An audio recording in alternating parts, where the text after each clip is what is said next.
Valérie, bonjour. Bon matin, Dominique. Hey, Valérie, c'est encore l'effervescence chez Orapé, c'est les paniers de Noël. C'est beaucoup d'ouvrages, c'est beaucoup de monde. Ce matin, on est environ une vingtaine de bénévoles qui sont là pour s'activer justement pour les paniers de Noël de cette année qui sont donnés aujourd'hui et demain.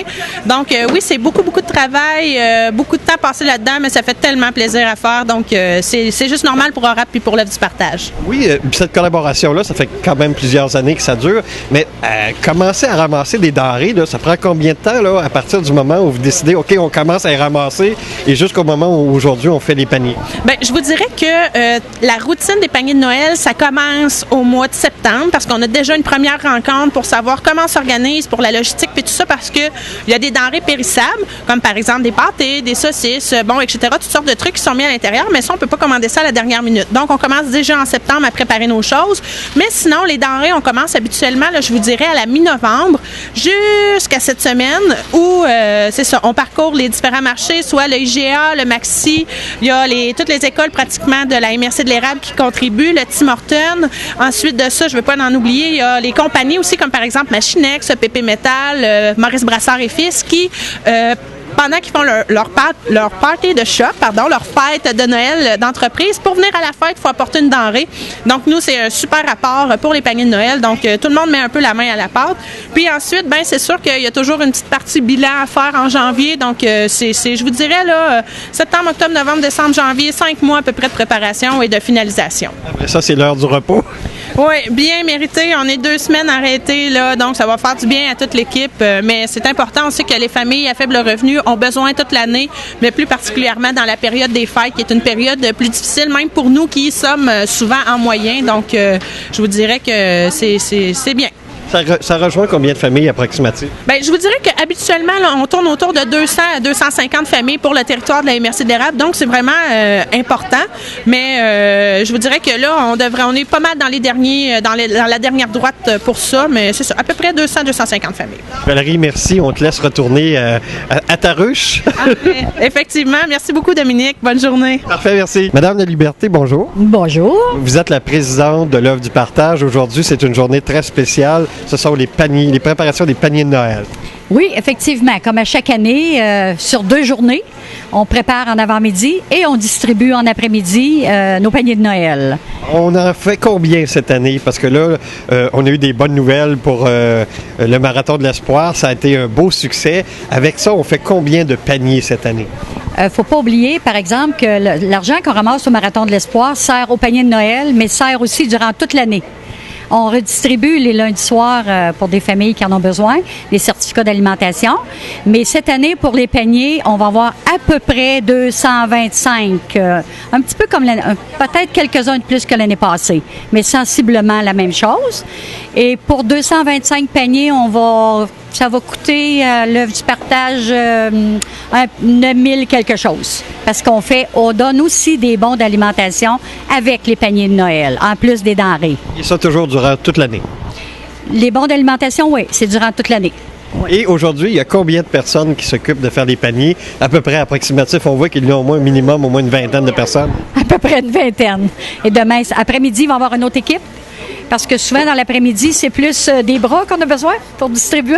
Fait que souvent, nos hommes viennent plus dans l'après-midi. Le matin, on est capable de s'organiser, là, mais dans l'après-midi, on va aider les gens à porter les paniers dans leur auto parce qu'on ne distribue pas dans les familles. Sauf rares exceptions, là. Les gens s'organisent pour venir chercher leur panier de Noël. En général, qu'est-ce qu'on retrouve dans un panier typique?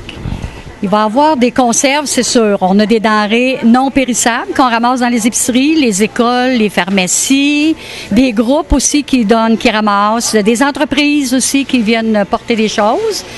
Les denrées périssables vont être mises juste en après-midi. Mais dans le non périssable, on a des conserves, on a des pâtes, on a des sauces, des soupes, des biscuits, des desserts, beurre de pinot. On a aussi des desserts, ouais, c'est ça, des gâteaux, ce qu'on retrouve dans un panier d'épicerie ordinaire, dans le fond. Puis dans les denrées périssables, on a des viandes, on a aussi du fromage, des œufs, lait, jus, bûches de Noël.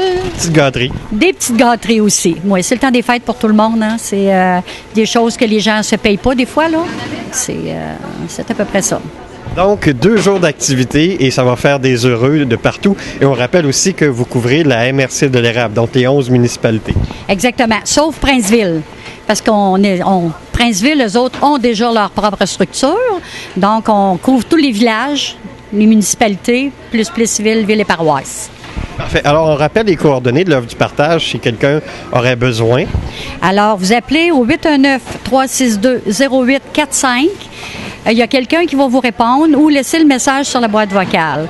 On dit aussi, si vous connaissez des gens qui sont trop gênés ou qui ne veulent pas venir, vous pouvez nous les référer. À ce moment-là, nous autres, on peut entrer en contact, on peut rencontrer des gens pour leur aider, ceux qui ont vraiment besoin. Eh bien, je vous laisse le mot de la fin pour souhaiter aux téléspectateurs de joyeuses fêtes. Bien, joyeux Noël tout le monde. Passez des belles fêtes d'amour, de paix aussi, de belles réjouissances à tout le monde. Merci. Merci beaucoup. Merci. Julie, présidente d'honneur du 23e Marathon de l'Espoir, qui fut un très beau succès. Ça a dû être quelque chose, vivre ça pour toi.